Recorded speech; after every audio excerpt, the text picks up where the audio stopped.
সাল্লাল্লাহু আলাইহি ওয়াসাল্লাম আকমালুল মুমিনিনা ঈমানা আহসানুহুম খুলুকা।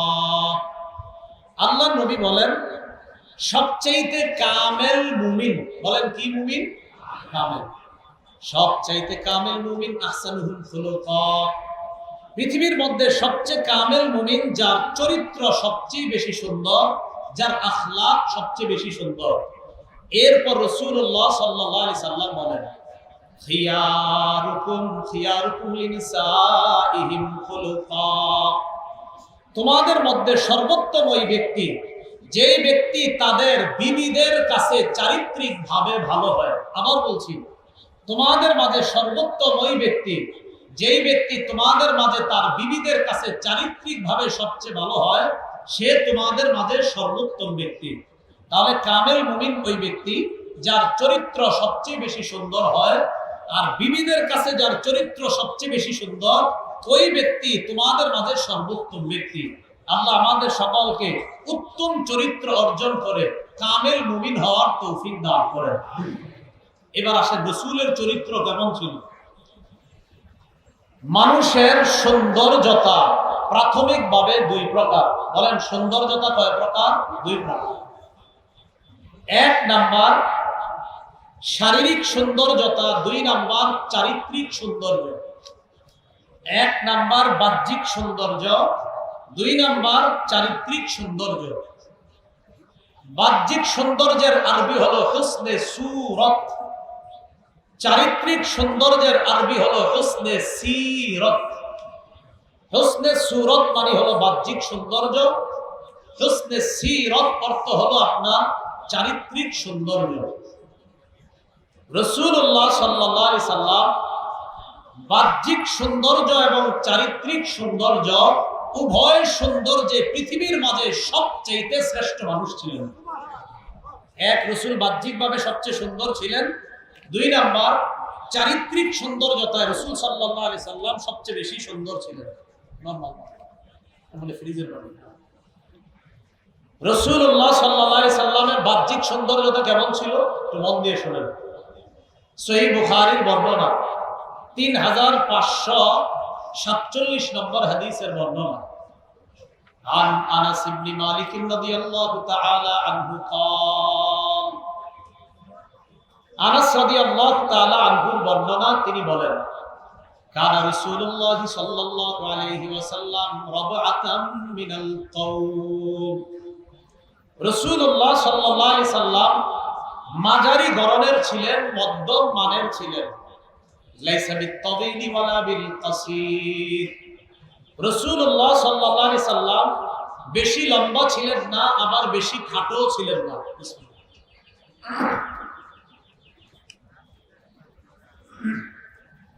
রাসূলুল্লাহ সাল্লাল্লাহু আলাইহি সাল্লাম লাইসা বিত-তাওয়িল, বেশি লম্বা ছিলেন না, ওয়ালা বিল-কাসীর, বেশি খাটো ছিলেন না।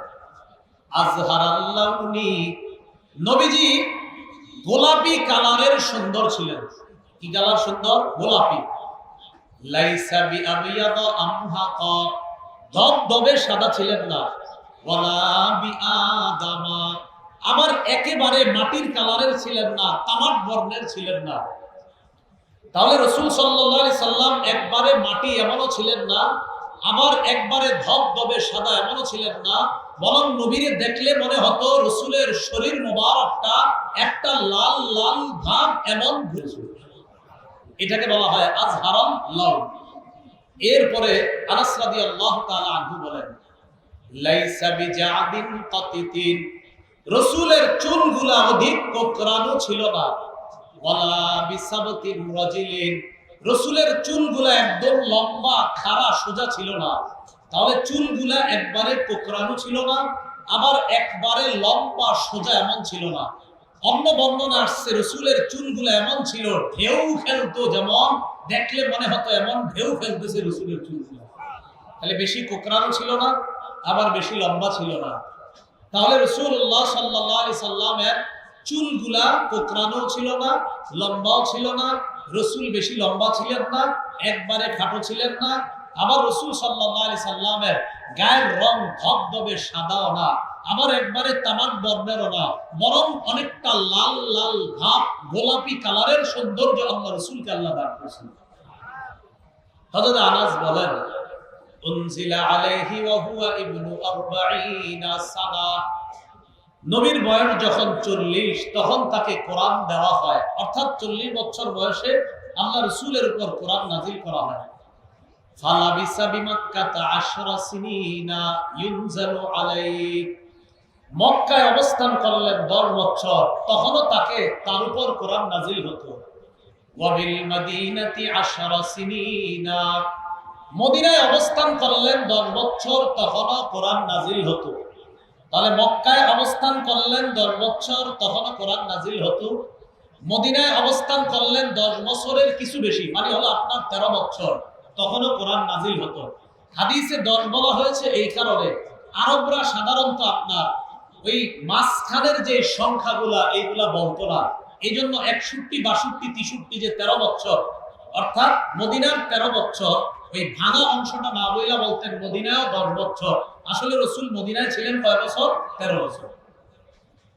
এরপরে হযরত আনাস বলেন, وقبض وليس في رأس رسول الله صلى الله عليه وسلم ولا لحيته 20 شعرة بيضاء, রাসূলুল্লাহ সাল্লাল্লাহু আলাইহি সাল্লাম 13 বছর মদিনায় থাকার পর যখন ইন্তেকাল করলেন, তখন রাসূলের চুল আর দাড়ির মাঝে 20টা সাদা চুলও পাওয়া যায় নাই। এর মানে আল্লাহ রাসূল সাল্লাল্লাহু আলাইহি সাল্লামের চুলের বেশিরভাগ অংশ ছিল কালো, দাড়ির বেশিরভাগ অংশ ছিল কালো। ইন্তেকালের সময় 20টা সাদা চুল, 20টা সাদা দাড়ি, মানে মোট মিলায়া 20টা সাদা চুল পাওয়া যায় নাই। দাড়ি আর চুল মিলায়া 20টা পাওয়া যায়। এরপরে হযরত আনাসের ছাত্র রবিআ বলেন, রাআইতু শা'রাম মিন শা'রিহি, আল্লাহ রাসূল সাল্লাল্লাহু আলাইহি সাল্লামের একটা চুল আমি দেখছি, ফাইদা হুয়া আহমার, এই চুলটা ছিল অনেক লাল। আমি রাসূলের একটা চুল দেখছি, চুলটা ছিল অনেক লাল। আমি হযরত আনাসকে প্রশ্ন করলাম যে এই চুল লাল কেন? হযরত আনাস জবাব দিলেন, ইহমাররা মিনাত-তিবি, রাসূল সুগন্ধি ব্যবহার করার কারণে এই চুলটা লাল হয়ে গেছে। তাহলে রাসূল সাল্লাল্লাহু আলাইহি সাল্লামের চুল, চেহারা মোবারক, শরীরের গঠন খুব সুন্দর ছিল। সহিহ বুখারীর বর্ণনা 3552 নম্বর হাদিস। এই হাদিসের বর্ণনাকারী সাহাবী নাম হলো বারা ইবনে আযিব রাদিয়াল্লাহু তাআলা আন। সুইলাল বারা ইবনে আযিব রাদিয়াল্লাহু তাআলা আন, বারা ইবনে আযিবকে জিজ্ঞাসা করা হলো, আকানা ওয়াজহু রাসূলিল্লাহি সাল্লাল্লাহু আলাইহি ওয়াসাল্লাম মিসলাস সাইফ, রাসূলের চেহারা কি তরবারির মতো লম্বা ছিল? বারা ইবনে আযিব জবাব দিলেন, বাল মিসলাল কামার, নবীর চেহারা মোবারক চাঁদের মতো ছিল। সুবহানাল্লাহ। জিজ্ঞাসা করলো, রাসূলের চেহারা মোবারক কি তরবারির মতো? জবাব দিলেন, না, রাসূলের চেহারা মোবারক চাঁদের মতো ছিল। সহিহ বুখারীর বর্ণনা 3556 নম্বর হাদিস। এই হাদিসের বর্ণনাকারী আব্দুল্লাহ ইবনে কাব ইবনে মালিক রাদিয়াল্লাহু তাআলা আন। রাসূলের একজন সাহাবী ছিলেন কাব ইবনে মালিক। তাবুক যুদ্ধের সময় আল্লাহ রাসূলের 3 জন সাহাবী তাবুক যুদ্ধে যায় নাই। না যাওয়াটা তাদের জন্য অপরাধ ছিল। এই 3 জনের মধ্যে একজন হলেন কাব ইবনে মালিক রাদিয়াল্লাহু তাআলা আন। তার ছেলে আব্দুল্লাহ ইবনে কাব বলেন, সামি'তু কাব ইবনে মালিক রাদিয়াল্লাহু তাআলা আন ইউহাদ্দিসু ওয়া হুয়া ইয়াতাখাল্লাফু আন গাজওয়াতি তাবুক ওয়া ফি রিওয়ায়া হিনা তাখাল্লাফা আন তাবুকা। আমার আব্বা কাব ইবনে মালিক, যিনি তাবুক যুদ্ধে অংশগ্রহণ করেন নাই, আমার আব্বা বর্ণনা করলেন, নবী আমাদের সাথে কথা বলেন না, সাহাবীদেরকে কথা বলতে নিষেধ করে দিয়েছে। লম্বা সময় অতিবাহিত হয়ে গেছে, আমার সাথে নবী কথা বলে না, কেউ কথা বলে না। একদিন আমাদের 3 জনের ব্যাপারে আল্লাহ কোরআনের আয়াত নাজিল করে জানায় দিয়েছে নবীরে, আমাদের 3 জনের তওবা আল্লাহ কবুল করে নিয়েছে। আমি রাসূলের কাছে আসলাম। আসার পর ফালাম্মা সাল্লামতু আলা রাসূলিল্লাহি সাল্লাল্লাহু আলাইহি ওয়াসাল্লাম, আমি আল্লাহ রাসূলকে একটা সালাম দিলাম। সালাম দেওয়ার পর দেখলাম হুয়া ইয়াবরুকু ওয়াজহুহু মিনাস সুরুর, আল্লাহ রাসূলকে আমি যখন সালাম দিলাম আমি দেখলাম আনন্দে রাসূলের চেহারা মোবারক ঝলঝল করতেছে আনন্দে। ফাকানা রাসূলুল্লাহ সাল্লাল্লাহু আলাইহি ওয়াসাল্লাম ইদা সুররা ইস্তানারা ওয়াজহুহু, স্বাভাবিকভাবে আল্লাহ রাসূল যখন আনন্দ হইত তখন রাসূলের চেহারা মোবারক আনন্দে উদ্বেলিত হতো, আনন্দে ঝলঝল করত যখন তিনি আনন্দিত হতেন। কাআন্নাহু কিতআতু কামার, আল্লাহ নবী যখন আনন্দ হইত তার চেহারার মধ্যে যখন আনন্দের ছাপ দেখা যাইত, চেহারা মোবারক দেখলে মনে হইত কাআন্নাহু কিতআতু কামার, যেন একটা চাঁদের টুকরা। রাসূলের চেহারাটাকে মনে হইতো যেন একটা চাঁদের টুকরা। কুন্না নারিফু যালিকা মিনহু, আমরা রাসূলের চেহারা মুখমণ্ডলের অবস্থা দেখে বুঝতাম যে রাসূল হাসলে মনে হইতো যেন চাঁদের টুকরা আমাদের সামনে ঝলঝল করতেছে। এই ছিল রাসূলের বাহ্যিক সৌন্দর্যতা। হযরত আনাস কি বলেন দেখেন, সহিহ বুখারীর বর্ণনা 3561 নম্বর হাদিস। عن أنس بن مالك رضي الله تعالى عنه قال ما مسست ريحا ولا ديباجا ألين من كف رسول الله صلى الله عليه وسلم। হযরতে আনাস বলেন, নবীর হাতের চাইতে এত নরম কোন রেশমের কাপড় আমি জিন্দেগিতে ধরি নাই, নবীর হাত এত নরম ছিল। ওয়ালা শামিমতু রিহান আও আরফা মিন রিহি আও আরফি রাসূলিল্লাহি সাল্লাল্লাহু আলাইহি ওয়াসাল্লাম, রাসূলের শরীর থেকে যে ঘ্রাণ বের হইতো এই ঘ্রাণের চাইতে পৃথিবীর আর কোন সুগন্ধি আমার নাকে আমি কখনো পাই নাই। এই ছিল রাসূল সাল্লাল্লাহু আলাইহি সাল্লামের দেহের বর্ণনা। রাসূলের চরিত্র কেমন ছিল ভালো করে শুনবেন। আমি আপনাদের সামনে এখন কি করতেছি, কথা বলতেছি। শুরু করি রাসূল কিভাবে কথা বলতেন দেখেন। সহিহ বুখারীর 95 নম্বর হাদিস। কানা রাসূলুল্লাহ সাল্লাল্লাহু আলাইহি ওয়াসাল্লাম ইদা তাকাল্লামা সালাসান হাত্তা ইউফহামা আনহু ওয়া ফি রিওয়ায়া তুফহামা আন। রাসূলুল্লাহ সাল্লাল্লাহু আলাইহি সাল্লাম যখন কোনো কথা বলতেন 3 বার কথা বলতেন যেন রাসূলের কথা সঠিকভাবে বোঝা যায়। এক কথা কয়বার বলতেন? 3 বার, যেন কথা সঠিকভাবে বোঝা যায়। ওয়া ইযা আতা আলা কওমিন সাল্লামা আলাইহিম সালাসা, নবী যখন কোন সম্প্রদায়ের কাছে আসতেন তখন 3 বার সালাম দিতেন। পিছন থেকে আসতে আসতে সালাম দিতে দিতে মজলিসে প্রবেশ করতেন। তাহলে বলেন তো রাসূল আস্তে আস্তে এক কথা কয়বার বলতেন? বুঝানোর জন্য 3 বার বলতেন। সহিহ বুখারীর বর্ণনা 3567 নম্বর হাদিস। দেখেন আমার সাথে, এখানে কত? এখানে এখানে এখানে এবার আমার কথা বলেন। আপনারা কয়টা বাক্য হলো? একটা। কেমন কয়টা হলো? 2টা। আছেন কয়টা হলো? এবার আমি বলি আপনারা কয়টা বাক্য হলো? একটা। কেমন কয়টা হলো? 2টা। আছেন কয়টা হলো? আগে বলেন না কয়টা হলো। আমার বলার বিষয়ে মনে করবেন না আমি আবার কোনো ঘটনা শোনাবো, পরে একটা হাদিস করুন। বলেন, এই যে বললাম আপনারা কয়টা বাক্য হলো? কেমন কয়টা হলো? আছেন কয়টা হলো? 3টা। সহিহ বুখারীর 3567 নম্বর হাদিস। কানা রাসূলুল্লাহ সাল্লাল্লাহু আলাইহি ওয়াসাল্লাম ইউহাদ্দিসু হাদিসা, রাসূলুল্লাহ সাল্লাল্লাহু আলাইহি সাল্লাম এমন ভাবে কথা বলতেন, লাউ আদ্দাকুল আদু লা আহসা, রাসূলের কথাগুলো কোন গণনাকারী যদি গণতে চাইতো তাহলে গণতে পারত। রাসূল এমন ভাবে কথা বলতেন কোন গণনাকারী গণতে চাইলে কি করতে পারত? গণতে পারত।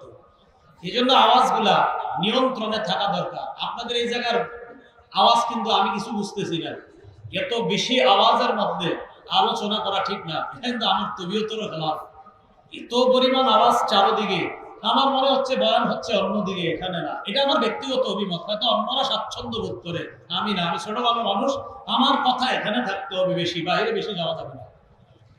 তো রাসূলুল্লাহ সাল্লাল্লাহু আলাইহি সাল্লাম যখন কথা বলতেন কয়বার কথা বলতেন? 3 বার। কেউ গণনা করতে চাইলে বলতে পারত বিসমিল্লাহ। এবার দেখেন, নবীজির কথা শুই না, বাচন ভঙ্গি শুই না অমুসলিমরা কালিমা পড়ে মুসলমান হয়ে যায়।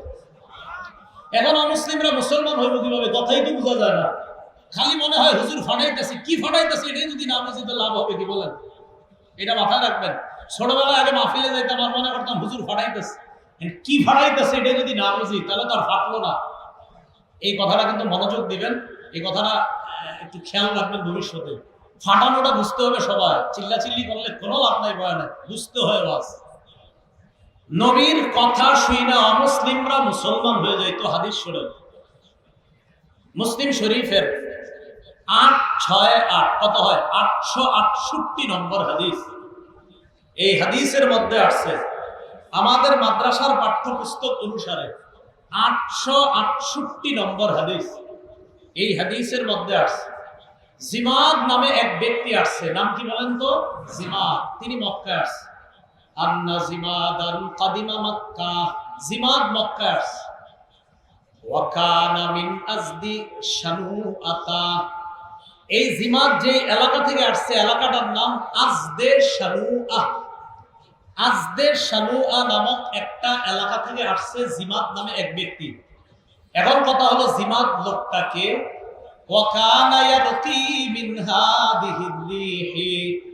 আমরা বলি না তার গায়ে বাতাস লাগছে?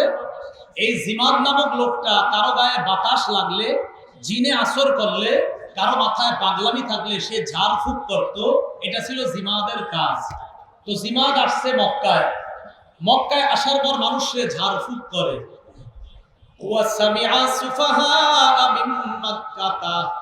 ইয়াকুলুনা ইন্না মুহাম্মাদান মাজনুন, নাউযুবিল্লাহ বলেন। মক্কার একদল নির্বোধের থেকে জিমাদ শুনতে পায়। জিমাদকে ডাক দিয়ে মক্কার একদল নির্বোধ বলে, ও জিমাদ, তুমি তো এই জায়গায় ঝাড়ফুঁক করতে আসছো। আমাদের এই মক্কা এক ব্যক্তি আসছে, তার নাম হলো মুহাম্মদ। মুহাম্মদ নামক লোকটা পাগল। নাউযুবিল্লাহ বলেন। মোহাম্মদ পাগল, এটা বলছে। আর জিমাদের কাজ কি? যারা পাগল তাদেরকে ঝাড়ে। জিমাদ জবাব দেয়, লাউ আন্নী রাআইতু হাদার রাজুল লাআল্লাল্লাহ ইয়াশফিহি আলা ইয়াদাইয়া, আমি যদি এই লোকটারে দেখতাম তাহলে আমি ঝাড়াই দিতাম, ঝাড়ফুঁক করতাম, আল্লাহ হয়তো আমার হাতে তারে আরোগ্য দান করতেন। এটা কার কথা? জিমাদের কথা। যে তোমরা যারে পাগল কও, এই লোকটার সাক্ষাৎ পাইলে আমি তারে 2-4টা কথা বলে ফু দিতাম, আল্লাহ হয়তো তারে আরোগ্য দান করতেন। বর্ণনাকারী বলেন, ফালাকিয়া, জিমাদ আল্লাহ রসুলের সাথে সাক্ষাৎ করছে। সাক্ষাৎ করার পর আল্লাহ রসুলকে জিমাদ বলতেছে, ইয়া মুহাম্মদ ইন্নী আরতি মিন হাদিহির রিহ, মুহাম্মদ, আমি কিন্তু ঝাড়ফুঁক করি। বান বাতাস কারো গায়ে লাগলে আমি ফু দেই, তোমার গায়েও লাগছে, তুমি পাগল, থাক কিছু মনে করো না, আমি তোমার একটু ফু দিমু। আমি আশাবাদী আল্লাহ আমার হাতে তোমারে আরোগ্য দান করবে, কারণ ইয়াশফিল্লাহু আলা ইয়াদাইয়া মান শাআ, আল্লাহ আমার হাতে যারে ইচ্ছা তারে আরোগ্য দান করে। তো তোমারও এখন ফু দিমু, আল্লাহ চাইলে আরোগ্য দান করবে। এটা আমাদের নবীরে জিমাদ কইছে। আমাদের নবী এই কথা শুই না কি বলছে, যেটা আপনারা প্রায় ওয়াজে আলোচকদের মুখে শুনেন। ফাকালা ইন্নাল হামদালিল্লাহ নাহমাদুহু ওয়া নাস্তাঈনু, এদুল ওয়া নাস্তাগফিরুটা এই বর্ণনা নাই। মাইয়াহদিহিল্লাহু ফালা মুদিল্লা লাহু ওয়া মাইয়ুদলিলহু ফালা হাদিয়া লাহু ওয়া আশহাদু আল্লা ইলাহা ইল্লাল্লাহু ওয়াহদাহু লা শারীকা লাহু ওয়া আশহাদু আন্না মুহাম্মাদান আবদুহু ওয়া রাসূলুহু আম্মা বা'দ। বাস শেষ। সুবহানাল্লাহ। নবীজি জিমাদের কথা শুনলেন, শোনার পর নবী বললেন, ইন্নাল হামদালিল্লাহ, সমস্ত প্রশংসা আল্লাহর। নাহমাদুহু, আমি আল্লাহর প্রশংসা করি। ওয়া নাস্তাঈনু, আল্লাহর কাছে সাহায্য চাই। মাইয়াহদিহিল্লাহু ফালা মুদিল্লা লাহু, আল্লাহ যাকে হেদায়েত দেয় তাকে কেউ পথভ্রষ্ট করতে পারে না। ওয়া মাইয়ুদলিলহু ফালা হাদিয়া লাহু, আল্লাহ যাকে পথভ্রষ্ট করে তাকে হেদায়েত দেওয়ার কেউ নাই।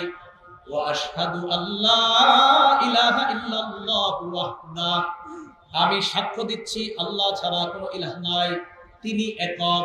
ও আশহাদু আন্না মুহাম্মাদান আবদুহু ওয়া রাসূলুহু, আমি সাক্ষ্য দিচ্ছি মুহাম্মদ আল্লাহর বান্দা এবং তার শেষ রাসূল।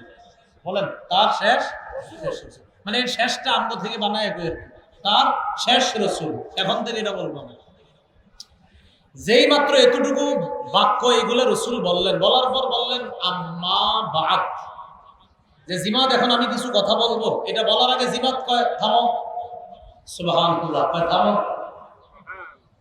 জিমাদ আল্লাহ রাসূলকে কয় আইদ আলাইয়া কালিমাতিকা হাউলা,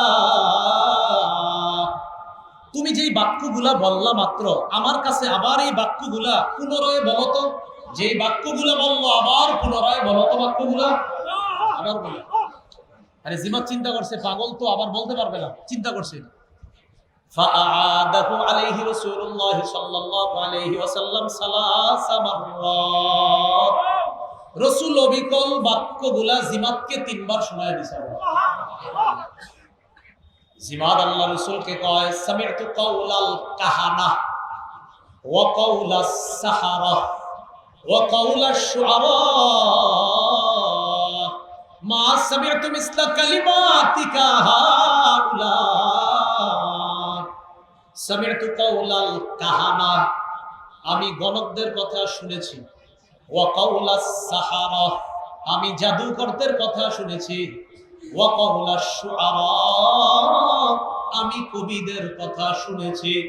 মা সামি'তু মিসলা কালিমাতিকা হাউলা, তোমার এই বাক্যগুলোর মতো এমন সুন্দর বাক্য আমি আমার জীবনেও কখনো শুনি না। শেষ হয়নি? কি কয় দেখেন, হাতি ইয়াদাইয়া, তোমার হাতটা আমার দিকে দাও। উবাইউকা আলাল ইসলাম, হাতটা বাড়া দাও, এই মুহূর্তে ইসলামের উপর বায়াত গ্রহণ করে আমি এই মুহূর্তে মুসলমান হয়ে যেতে চাই। বাক্য শৈলী, রাসূলের বাক্য, শুধু কথাগুলো শুইনা মুসলমান হয়ে গেছে। কি শুইনা? এই জন্য আমাদের কথাগুলো আসলে খুব সুন্দর, নিয়ন্ত্রণে, মানুষ যেন বুঝে, শ্রোতারা যেন বুঝে। হ্যাঁ, বুঝা ঠিক ঠিক করলে ঠিক আছে, শ্রোতারা যেন আমাদের কথাগুলো বুঝে, ভাষাগুলো বুঝে। আমাদের ভাষাগুলো মার্জিত হতে হবে, সুন্দর হতে হবে। এজন্য আপনার চারদিকের আওয়াজগুলা খুব নিয়ন্ত্রণ হতে হবে। সাউন্ড পলিউশন, যেটা আমরা যারা আলেম পড়ছেন, এসএসসি এইচএসসি পড়ছেন, ওখানে একটা বিষয় আছে শব্দ দূষণ, আসেনি? হ্যাঁ, শব্দ দূষণে কিন্তু আপনার কথা ভালো বোঝা যায় না। আমি তো এটাকে বলছি না, এটা আমি ব্যক্তিগত বলছি। শব্দ দূষণ এটা একটা বিরক্তিকর। রাসূলুল্লাহ সাল্লাল্লাহু আলাইহি সাল্লাম বাক্যগুলা বললেন, রাসূল সাল্লাল্লাহু আলাইহি সাল্লামের বাক্যগুলা শুইনা জিমাদ নামে একজন অমুসলিম কালিমা পড়ে মুসলমান হয়ে গেছে। তাহলে বাক্য কেমন সুন্দর ছিল! আল্লাহ আমাদেরকে হাদিস থেকে অনেক কিছু বুঝার তৌফিক দান করেন। তাহলে রাসূল সাল্লাল্লাহু আলাইহি সাল্লাম এক কথা বোঝানোর জন্য কয়বার বলতেন? তিনবার। আর রাসূলের কথাগুলা কেউ চাইলে গণনা করতে পারত। আল্লাহ আমাদেরকে এমন সুন্দর করে কথা বলার তৌফিক দান করেন। এবার আসেন রাসূলের আরেকটা চারিত্রিক বৈশিষ্ট্য, রাগ। মানুষ হিসাবে রাগ হওয়াটা স্বাভাবিক, কিন্তু রাগের সময় রাসূল কি করতেন? সহিহ বুখারীর বর্ণনা 6114 নম্বর হাদিস। عن أبي هريرة رضي الله تعالى عنه قال قال رسول الله صلى الله عليه وسلم ليس الشديد بالسرعة إنما الشديد الذي يملك نفسه عند الغضب। নবীজি বলেন, কুস্তিগিরিতে বীরত্ব প্রদর্শন করা, কারো সাথে কুস্তিগিরি কইরা বিজয় লাভ করা আর বীরত্ব প্রদর্শন করার নাম বাহাদুর না।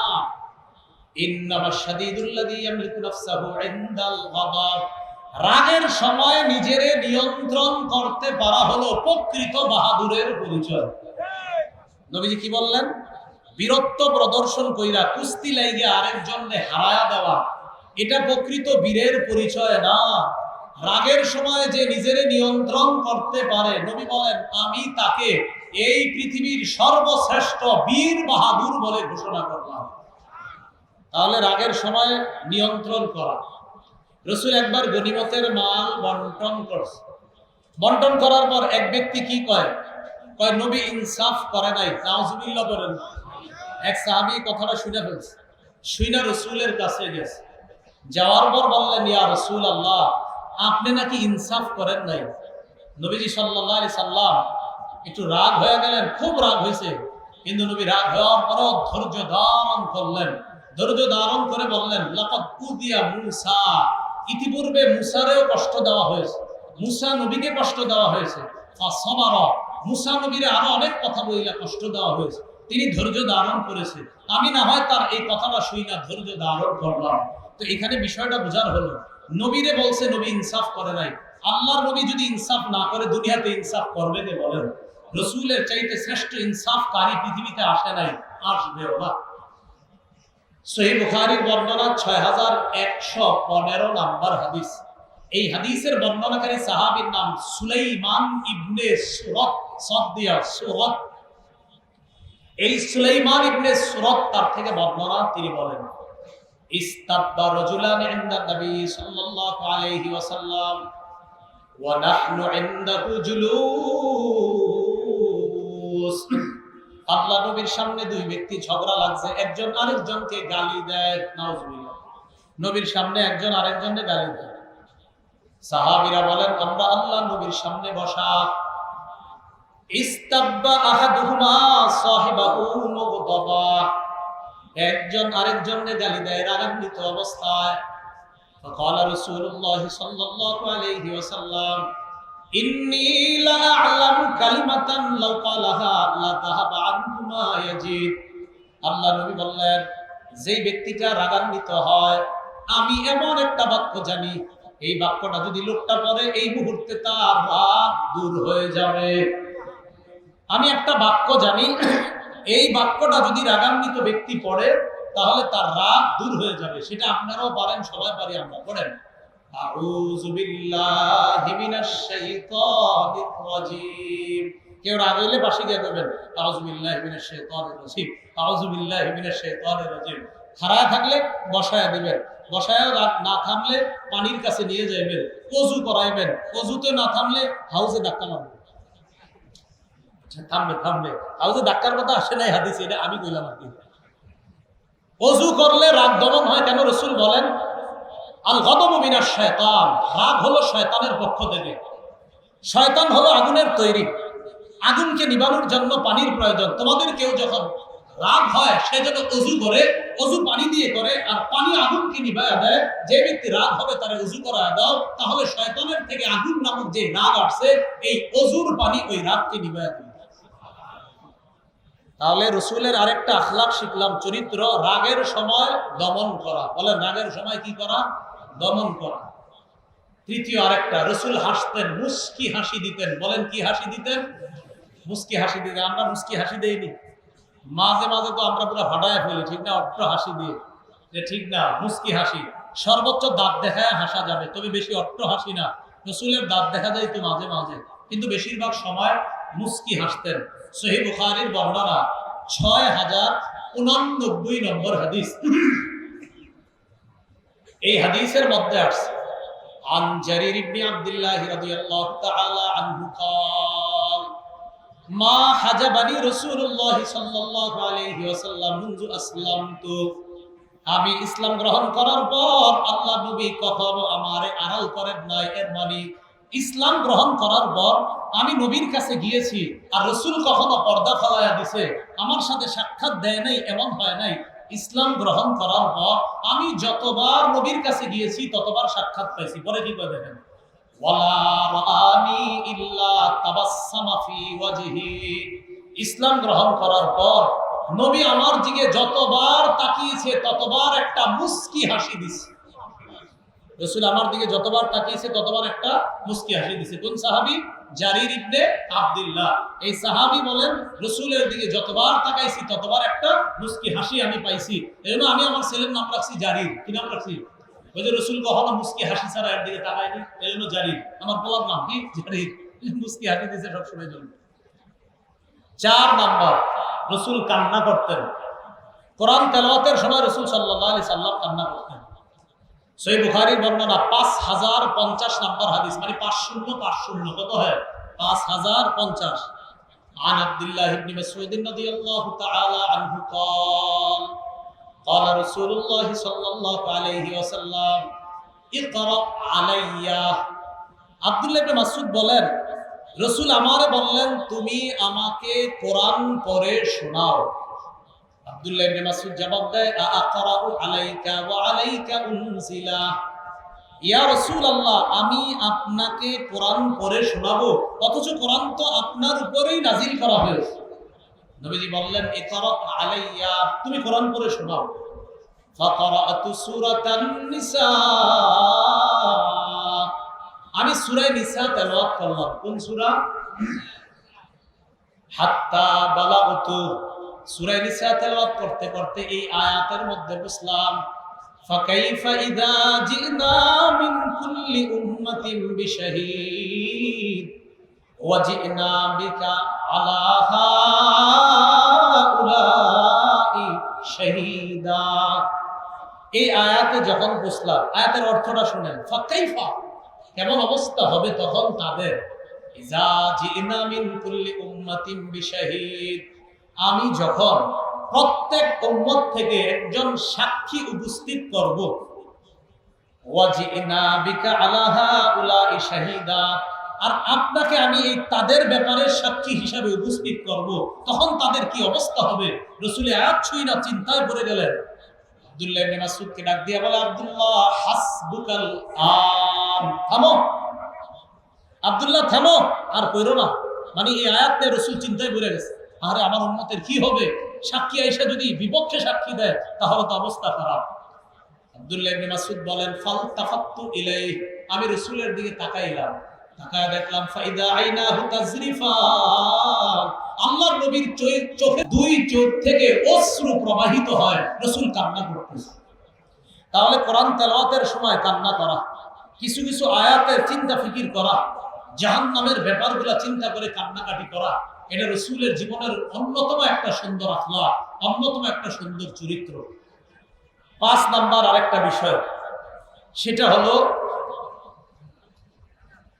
রাসূলুল্লাহ সাল্লাল্লাহু আলাইহি সাল্লাম দুই বিষয়ে যখন তাকে ইচ্ছাধিকার দেওয়া হতো তিনি সহজটা গ্রহণ করতেন। এই একটা বিষয় কঠিন, এই আরেকটা সহজ। তো নবীরে যদি বলা হয়তো আপনি দুইটার কোনটা নেবেন, তো যেটা সহজ এটা গ্রহণ করতেন, যদি এটা গুনাহের কাজ না হইতো। সহিহ বুখারীর বর্ণনা 3560 নম্বর হাদিস, এই হাদিসের মধ্যে আছে মা খুইরা রাসূলুল্লাহ সাল্লাল্লাহু আলাইহি ওয়াসাল্লাম বাইনা আমরাইনি ইল্লা আখাযা আইসারাহুমা, আল্লাহ রাসূলকে যখন দুটি বিষয়ের স্বাধীনতা দেওয়া হতো তিনি দুইটার মধ্যে সবচেয়ে সহজ যেটা এটা গ্রহণ করতেন। মা লাম ইয়াকুন ইসমা, ওই কাজটা যদি গুনাহের কাজ না হইতো, ফাইদা কানা ইসমান কানা আবাদান নাসি মিনহু, ওই কাজ যদি গুনাহের হইতো তাহলে গুনাহের কাজ থেকে আল্লাহ রাসূল সবচেয়ে বেশি দূরত্ব অবলম্বন করতেন। দেখে আপনারা বলেন তো, একটা কাজ একটা কাজ, দুইটা কাজ, এটা কঠিন এটা সহজ, রাসূল দুইটার মধ্যে কোনটা গ্রহণ করতেন? সহজটা। শর্ত যদি সহজ কাজটা কি না হয়, গুনাহের না হয়। এটা রাসূলের আরেকটা স্বভাব ছিল। এজন্য আমরা চলার পথে দেখব সহজ কোনটা কঠিন কোনটা, এগুলোর মধ্যে সহজ বিষয়টা আমরা অবলম্বন করার চেষ্টা করব। আল্লাহ তৌফিক দান করে। যেমন আমি বেশি দূরে মাহফিলে যাই না, আমার জন্য কঠিন হয়, কাছে বয়ান করলে আমার জন্য সহজ হয়, এটা তো রাসূলের সুন্নাত। কথাটি বুঝছেন নি আপনারা? এই কথাগুলো সবসময় বুঝেন, আল্লাহ বুঝার তৌফিক দান করেন। 4টা পর্যন্ত ক্লাস কইরা এরপরে জেনে সহজ হয়ে যাওয়াটা, এটা গ্রহণ করা রাসূলের সুন্নাত। এটা মানুষ 4টা পর্যন্ত ক্লাস করবে, করার পর তিনি দেখবে সহজ কোনটা, তো এটা তিনি গ্রহণ করবে, এটা তো রাসূলের সুন্নাত। আল্লাহ আমাদের বুঝার তৌফিক দান করেন। এইগুলো আপনার 5 নাম্বার রাসূলের একটা স্বভাব চরিত্র। 6 নাম্বার আরেকটা জানি, ইয়াদাতুল মারিজ, অসুস্থ ব্যক্তিকে দেখতে যাওয়া। সহিহ বুখারীর 1356 নম্বর হাদিসের বর্ণনা, আন আনাস ইবনে মালিক রাদিয়াল্লাহু তাআলা আনহু قال কানা গুলামুন ইয়াহুদিয়ুন ইয়াখদুম রাসূলুল্লাহ সাল্লাল্লাহু আলাইহি ওয়াসাল্লাম।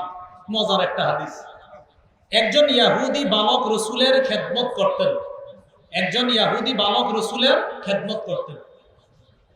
তো রাসূলের খেদমত যিনি করতেন, ইহুদি ছেলেটা, একটা ছোট ছেলে আর কি, ইহুদি রাসূলের খেদমত করতো। ফামারিদা, অসুস্থ হয়ে গেছে।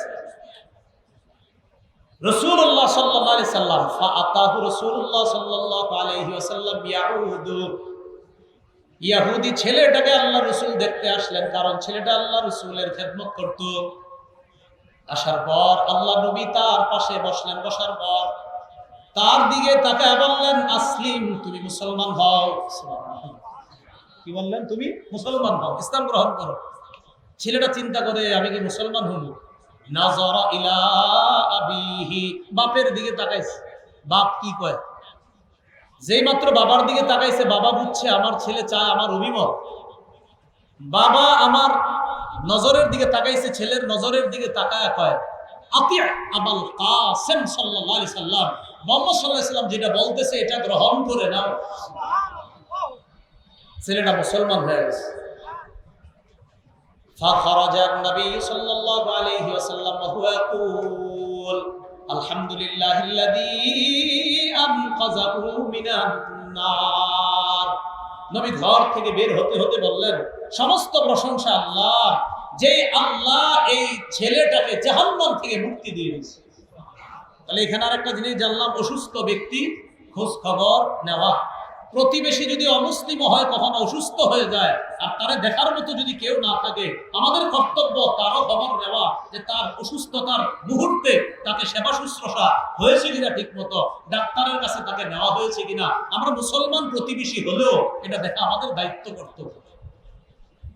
আরেকটা বৈশিষ্ট্য শুনি রাসূলুল্লাহ সাল্লাল্লাহু আলাইহি সাল্লাম, কারো কাছে তো রুমাল নাই, রুমাল থাকলে দেন যাইতো। মাশাআল্লাহ, এই দেখেন, এই তাকান তাকান, আমার গলায় রুমাল না? আচ্ছা, এবার শুনেন, সহিহ বুখারীর হাদিস শুনেন, 6088 নম্বর হাদিস। রাসূলুল্লাহ সাল্লাল্লাহু আলাইহি সাল্লাম ধৈর্যের পাহাড় ছিলেন। কিসের পাহাড়? ধৈর্যের পাহাড়। এটাও আমাদেরকে গ্রহণ করা উচিত। রাসূলুল্লাহ সাল্লাল্লাহু আলাইহি সাল্লামের কাছে একটা চাদর আসছে নাজরান থেকে। কোত্থেকে? নাজরান। আন আনাস ইবনে মালিক রাদিয়াল্লাহু তাআলা আনহু قال, আনাস রাদিয়াল্লাহু তাআলা আনহুর বর্ণনা, এক ব্যক্তি, গ্রাম্য ব্যক্তি নবীর কাছে আসছে। ওয়া আলাইহি বুরদুন নাজরানিয়ুন গালিজুল হাশিয়া, নবীজির গলা থেকে এইভাবে শরীরে একটা গাঢ় পাত বিশিষ্ট, পাত মানে চাদরের কোনা, আপনার সাইডটা কি, গাঢ় পাত বিশিষ্ট একটা চাদর রাসূলের গায়ের মধ্যে জড়ানো ছিল। এক গ্রাম্য ব্যক্তি নবীর কাছে আসছে। নবীর গায়ে তখন গাঢ় পাত বিশিষ্ট একটা নাজরানি চাদর রাসূলের গায়ে জড়ানো ছিল। তো এই যে চাদরটা জড়ানো, ফাজাবাদা বিহি জাযবাতান শাদীদা, ওই গ্রাম্য ব্যক্তি কি করছে জানেন নি? গিয়া রাসূলের চাদর ধরে একটা টান দিছে জোরে, একটা টান দিছে জোরে। আনাস ইবনে মালিক বলেন, নবীজির চাদর যখন এইভাবে টান দেয়, টান দেওয়ার পর নাযারতু ইলা সাফহাতি আতিকি রাসূলিল্লাহ সাল্লাল্লাহু আলাইহি ওয়াসাল্লাম قد اثرت بها হাশিয়াতুল বুরদা, আমি আল্লাহ রাসূলের গলার মধ্যে তাকাইলাম, তাকায়া দেখলাম ওই গ্রাম্য ব্যক্তি টান দেওয়ার কারণে আল্লাহ রাসূলের গলায় এত জোরে এইভাবে টান পড়ছে, গলায় আপনার জোরে টান পড়ছে, রাসূলের গলার মধ্যে আপনার ওই চাদরের দাগ লাগা রইছে, এমন ভাবে টান দিছে, এইভাবে জোরে একটা টান দিছে। তো টান দেওয়ার পর নবীজি তাকাইছে যে আমরা হইলে কি করতাম, আমি হইলে মনে মারতাম, কথার কথা দিচ্ছি, আমার তো এত ভালো চরিত্র না, কিন্তু উচিত আসলে আমাদের, কথার কথা, মানুষ হিসাবে আমি বলতেছি, আমি কি করতাম। রসুল তাকাইছে তার দিকে, তাকানোর পর রসুলকে কি কয় দেখেন, টান দিয়া গলায় দাগ টাক দিয়ে নবীজি তাকাইছে। হে স্বাভাবিক ভাবে কয়, মুহাম্মদ তুমি এক কাজ করো, নবীজিরে বলতেছে, কয় কি, আল্লাহ তোমার যে সম্পদ দিছে এই জায়গায় বাইতুল মালে যে সম্পদগুলো আছে, এখান থেকে আমারও দাও। নবীজিরে চাদর দিয়ে এমনি টান দিয়া কয় সম্পদ দাও আমারে। এইভাবে তো নবীজি এর দিকে তাকায়া মানে চিন্তা করতেছে, এইভাবে গলার সাহাবীরা তাকায় রয়েছে, আনাস তাকায় রয়েছে যে এইভাবে টান দিছে, কেমনে নবী ধৈর্য ধারণ করে আছে। রাসূল তার দিকে তাকাইছে, তাকানোর পর ওই লোকটা বলতেছে, মুহাম্মদ আমারে দাও তুমি মিন মালিল্লাযী আল্লাযী ইনদা, মিন মালিল্লাহিল্লাযী ইনদাকা, যেই মাল আল্লাহ তোমারে দিছে ওই মাল থেকে আমারও তুমি দান করো। নবীজি তাকায়া কি করছে দেখেন, ফাদাহিকা, রাসূল তার দিকে তাকায় একটা মুস্কি হাসি দিছে। মানে লোকটার ওই আপনার একটা বাচ্চা সুলভ কাজ দেখা যে আমার এইভাবে গলায় আগ দিয়া আমার সম্পদ দাও, ফাদাহিকা, একটা হাসি দিছে। হাসি দেওয়ার পর রাসূল সাহাবীদেরকে বললেন, সে যা চায় তা দিয়ে দাও। এই ছিল রাসূল সাল্লাল্লাহু আলাইহি সাল্লাম, ধৈর্যের পাহাড়।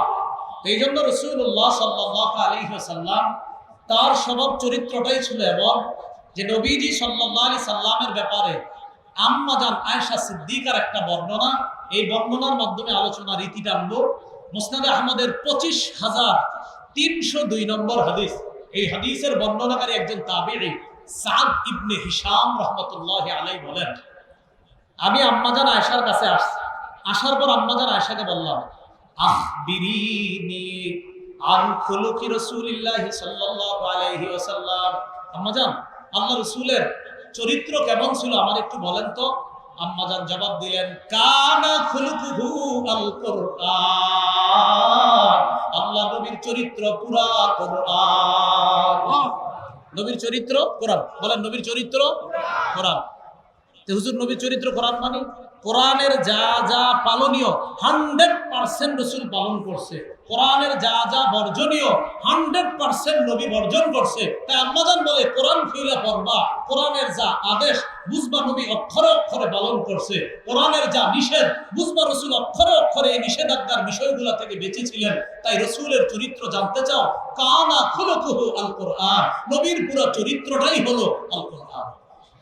তাহলে মনে থাকবে না? আল্লাহ পাক রব্বুল আলামিন আমাদের সকলকে রাসূলুল্লাহ